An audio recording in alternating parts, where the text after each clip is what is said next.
semuanya, perkenalkan nama saya Maria Margareta Purpanginangin. Saya dari kelas 10 IPA 2. Di sini saya akan menjelaskan mengenai hukum dasar kimia, di mana hukum dasar kimia dibagi menjadi 5. Yang pertama ada hukum kekekalan massa atau bisa disebut hukum Lavoisier. Dan yang kedua ada hukum perbandingan tetap atau bisa dibilang hukum Proust. Yang ketiga ada hukum kelipatan perbandingan atau hukum Dalton. Dan keempat ada hukum perbandingan volume atau bisa dibilang hukum Gay-Lussac. Dan yang kelima ada hukum hipotesis Avogadro.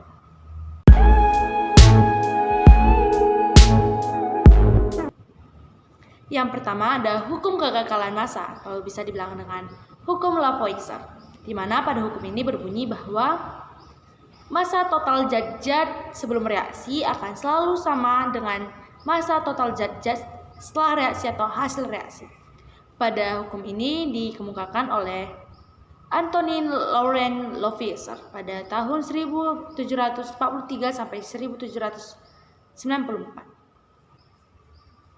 Yang kedua ada hukum perbandingan tetap atau hukum Proust. Pada hukum ini berbunyi bahwa perbandingan massa unsur-unsur dalam satu senyawa adalah tertentu dan tetap.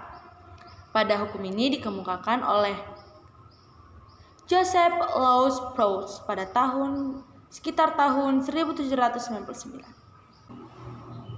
Yang ketiga ada hukum kelipatan perbandingan atau hukum Dalton. Pada hukum ini berbunyi bahwa bila dua unsur dapat membentuk lebih dari satu senyawa dan jika massa salah satu unsur tersebut tetap atau sama, maka perbandingan massa unsur yang lain dalam senyawa-senyawa tersebut merupakan bilangan bulat dan sederhana. Pada hukum ini dikemukakan oleh John Dalton. Yang keempat ada hukum perbandingan volume atau bisa dibilang hukum Gay-Lussac. Pada hukum ini berbunyi bahwa volume gas-gas yang bereaksi dan volume gas-gas hasil reaksi bila diukur pada suhu dan tekanan yang sama, maka berbanding sebagai bilangan bulat dan sederhana.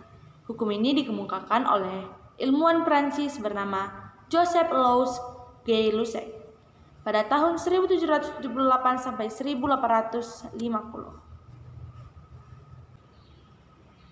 Yang kelima ada hipotesis Avogadro. Hipotesis Avogadro menyatakan pada suhu dan tekanan yang sama, semua gas yang volumenya sama akan mengandung jumlah molekul yang sama. Hukum ini dinyatakan oleh Avogadro sendiri. Baiklah, itu tadi adalah 5 pengertian dari hukum dasar kimia. Saya akan mencoba salah satu hukum dasar kimia pada kehidupan sehari-hari. Baiklah, di sini saya akan melakukan sebuah uji coba dari salah satu hukum dasar kimia, yaitu hukum perbandingan volume atau bisa dibilang hukum Gay-Lussac.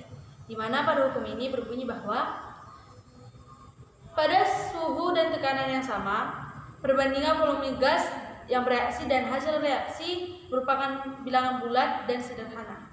Di sini saya akan melakukan sebuah uji coba sederhana yang dilakukan dalam kehidupan sehari-hari. Baiklah, di sini saya ada alat dan bahan yang saya gunakan. Yang pertama ada air putih, lalu ada lilin, piring kaca, mancis, dan gelas. Baiklah, saya akan memulai uji coba saya ini. Langkah pertama, kita akan menaruh lilin tersebut ke dalam piring kaca. Lalu langkah kedua, tuangkan air putih ke sekitar lilin tersebut. Secukupnya saja ya. Sini saya tuangkan beberapa. Lalu kemudian langkah selanjutnya kita akan hidupkan lilin tersebut.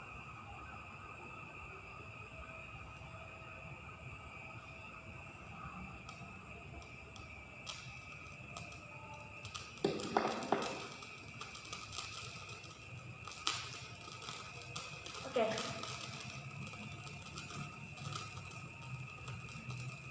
Setelah lilin tersebut nyala, kita akan menutup menggunakan gelas kaca tersebut.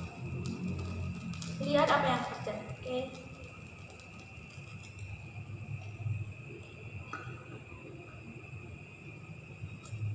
Lilin tersebut perlahan-lahan akan redup dan kemudian mati. Dan air di sekitarnya tadi dihisap naik ke dalam gelas tersebut. Pada percobaan ini dibuktikan bahwa hukum perbandingan volume atau hukum Gay-Lussac adalah benar. Kenapa? Karena seperti yang kita ketahui, api akan hidup jika ada oksigen. Di sini api akan menyala dengan terang karena adanya oksigen. Tetapi jika kita tutup menggunakan gelas kaca tersebut, api tersebut akan perlahan redup lalu mati. Hal ini diakibatkan oleh oksigen di dalam gelas seperti ini hanyalah terbatas atau bisa dibilang minim. Sehingga beberapa saat setelah lilin ditutup dengan gelas, api semakin lama akan semakin redup bahkan mati. Karena oksigen di dalam gelas tersebut tidak cukup untuk pembakaran. Molekul oksigen yang hilang karena proses pembakaran menyebabkan tekanan udara dalam gelas lebih kecil dibandingkan dengan tekanan udara di luar gelas. Hal ini sesuai dengan hukum Gay-Lussac, bahwa volume sebanding dengan tekanan. Pada saat volume oksigen habis, maka tekanan juga akan semakin kecil.